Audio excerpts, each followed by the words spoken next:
अभ्यासी YouTube channel में सभी मित्रों का स्वागत है। सभी वीडियो को मैंने दिन के हिसाब से बनाया है, तो आपको विनती है कि मेरी चैनल में प्लेलिस्ट में देखकर वीडियो को दिन के हिसाब से क्रम अनुसार ही देखें, तो ये विषय समझना आपके लिए आसान हो जाएगा। और चैनल को सब्सक्राइब और वीडियो को लाइक जरूर कर दे। चलिए तो विषय को आगे देखें। आ वीडियोनी अंदर આપણે SVG ના ફિલ્ટર વિશે જોવા માંગીએ છીએ। તો આપણે પહેલાં એની માટે જે મેં એક્ઝામ્પલ બનાવીને રાખ્યા છે એક્ઝામ્પલ હું ચાલુ કરું ને એની અંદર SVG3 નામનો એક્ઝામ્પલ છે એ મેં ફિલ્ટર્સ માટે બનાવીને રાખેલો છે। તો એની પર આપણે માઉસનું જમણી બાજુનું બટન ક્લિક કરીશું અને આપણે એને પહેલાં નોટપેડમાં ઓપન કરીશું અને ત્યાર પછી આપણે બંને બ્રાઉઝરમાં પણ આપણે ઓપન કરીશું। બંને બ્રાઉઝરમાં તમે જોશો તો તમને અલગ અલગ બાબતો જોવા મળશે।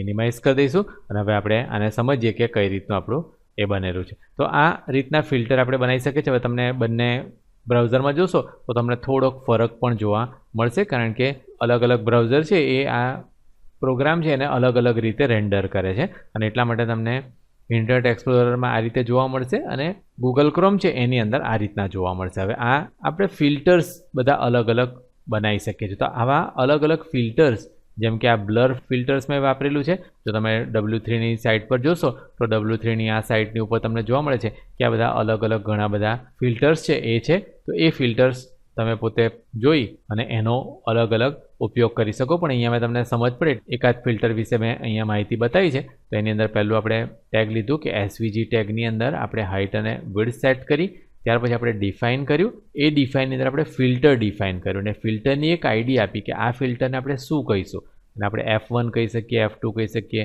કે માય ઇફેક્ટ કહી શકીએ। જે પણ તમારે કહેવાની ઈચ્છા હોય તે અહીંયા તમે આઈડી લખી શકો। આપણે F1 આઈડી આપી અને એની અંદર X અને Y કોર્ડિનેટ આપણે સ્પેશિયલ એની માટે એ લોકોએ એમટી ટેગ આપેલો છે ગ્લોસન બ્લર નામનો। તો FE ગ્લોસન બ્લર નામનો ટેગ આપણે લીધો અને એની અંદર આપણે બતાવ્યું કે જે સોર્સ ગ્રાફિક હોય એની અંદર જ કરવાનું અને એની અંદર ડિવિઝન કેટલાની અંદર કરવાનું તે અહીંયા આપણે બતાવ્યું। એટલે આ બધી વસ્તુ આપણે ફિલ્ટર તૈયાર કર્યું અને એને આપણે F1 નામ આપી દીધું। અને હવે એ ફિલ્ટર શાની પર એપ્લાય કરવું છે, તો જેની પર એપ્લાય કરવું હોય એ આપણે અહીંયા શેપ બનાવી શકીએ। તો આપણે પહેલાં રેક્ટેંગલ શેપ બનાવ્યો, એમાં વિડ્થ લીધી, હાઇટ લીધો, સ્ટ્રોક લીધો આપણે ગ્રીન કલર અને અહીંયા વિડ્થ લીધું। જો કે અહીંયા તમને અત્યારે સ્ટ્રોક નથી દેખાતો પણ એની વિશેની આપણે ચર્ચા કરીએ અત્યારે અહીંયા કેમ નથી દેખાતું। પણ અહીંયા આપણે જોઈએ કે સ્ટ્રોક લીધું છે ગ્રીન કલરનું, સ્ટ્રોકની વિડ્થ પણ આપણે 0 લીધી છે। તો આપણે અહીંયા 0 છે અને એટલા માટે અહીંયા દેખાતું નથી, પણ આપણે થોડીક એને આપી દઈએ। ધારો કે એની જે વિડ્થ છે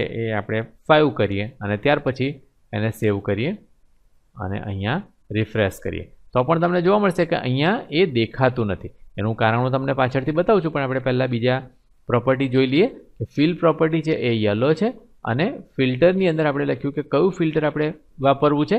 તો અહીંયા એની આઈડી આપણે આપી કે F1 ફિલ્ટર આપણે વાપરવું છે, કે જે F1 આપણે અહીંયા બનાવેલું છે। તો આ F1 ફિલ્ટર અહીંયા આપણે એપ્લાય કરીએ છીએ। પણ હવે એ F1 ફિલ્ટરની અંદર જોશો તો તમને જોવા મળશે કે ડિવિઝન 15 છે, એટલે કે આ જે એજ છે એટલે બોર્ડર છે આ શેપની, એ શેપની બોર્ડરથી લઈને 15 પિક્સેલ જેટલું એ બ્લર કરે છે।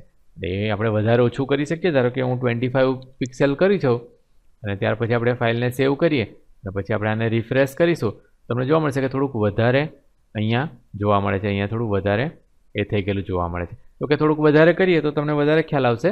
આપણે ધારો કે 55 જેટલું કરી દઈએ, સેવ કરીએ અને ત્યાર પછી કરીશું તો ઓલમોસ્ટ ટ્રાન્સપરન્ટ જેવું થઈ જશે, કારણ કે 55% એજ છે ત્યાંથી લઈને આખું બ્લર કરી દે છે। તો આપણે એને પાછું 15 કરી દઈએ અને પછી અહીંયા આપણે ફરી રિફ્રેશ કરીશું તો આપણને પહેલાંના જેવું જોવા મળશે। હવે આપણે એ જોઈએ કે અહીંયા જે આપણે ગ્રીન કલરની બોર્ડર હતી તે કેમ નથી દેખાતી। કેમ? કારણ કે આપણે જોઈએ તો 15 પિક્સેલ જેટલું આપણે બ્લર કરી દીધું છે અને આપણો સ્ટ્રોક છે એ ફક્ત 5 પિક્સેલની છે અને 5 પિક્સેલ હોવાને કારણે શું થાય છે તો કે 5 પિક્સેલ અહીંયા ઓટોમેટિક બ્લર થઈ જાય છે। એટલે જો આપણે આને આ 15 કરતાં વધારે આપીએ, ધારો કે અહીંયા હું 30 આપી દઉં છું અને ત્યાર પછી સેવ કરી અને પછી આને રિફ્રેશ કરીશું તો હવે તમને તરત ગ્રીન કલર દેખાશે કે અહીંયા આખું જે શેપ છે એની અંદર 30 પિક્સેલ જેટલું આપણે બોર્ડર એટલી મોટી કરી અને એ બોર્ડર કર્યા પછી આપણે એની અંદર 15 પિક્સેલનું બ્લર કર્યું એટલે વસ્તુને બ્લર દેખાય છે।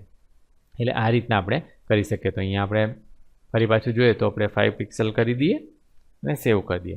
આ રીતે આપણે રેક્ટેંગલની ઉપર સર્કલની ઉપર, એલિપ્સની ઉપર બધા જ જે શેપ છે એની ઉપર આપણે આ રીતના ફિલ્ટર એપ્લાય કરી શકીએ. એટલા માટે આપણે પહેલાં ડિફાઇનથી પહેલાં એક ફિલ્ટર બનાવવાનું થશે અને એ ફિલ્ટરને જે આઈડી આપણે આપી હોય એ આઈડી અહીંયા આપણે આપવાની રહેશે. અને જો આ એસવીજી ટેગ ના ચાલતો હોય તો પછી અહીંયા આ મેસેજ જે છે એ મેસેજ તમારા બ્રાઉઝરની અંદર આવી જશે. તો જો તમારું એવું બ્રાઉઝર હોય કે જેની અંદર આ જે એસવીજી ટેગ છે એ ના વાપરી શકાય હોય, એટલે કે જૂનું બ્રાઉઝર હોય, તો પછી તમને આ મેસેજ આપી દેશે કે sorry your browser does not support inline SVG. તો એ માહિતી અહીંયા આપણને બતાવે છે. તો આ રીતના બધા અલગ અલગ ફિલ્ટર આપી શકીએ. તો આપણે પહેલાંમાં જોયું કે આપણે શેપ કઈ રીતે બનાવી શકીએ, બીજામાં આપણે જોયું કે આપણે ગ્રેડિયન્ટ કઈ રીતે બનાવી શકીએ, અને ત્રીજાની અંદર આપણે જોયું કે આવી બધી અલગ અલગ ઇફેક્ટ કઈ રીતે આપી શકીએ. તો બીજી બધી ઇફેક્ટ પણ તમે વેબસાઇટની ઉપર જોઈ એ પ્રમાણે બનાવવાની કોશિશ કરશો તો તમને વધારે એમાં ખ્યાલ આવશે. ये वीडियो देखने के लिए आभार।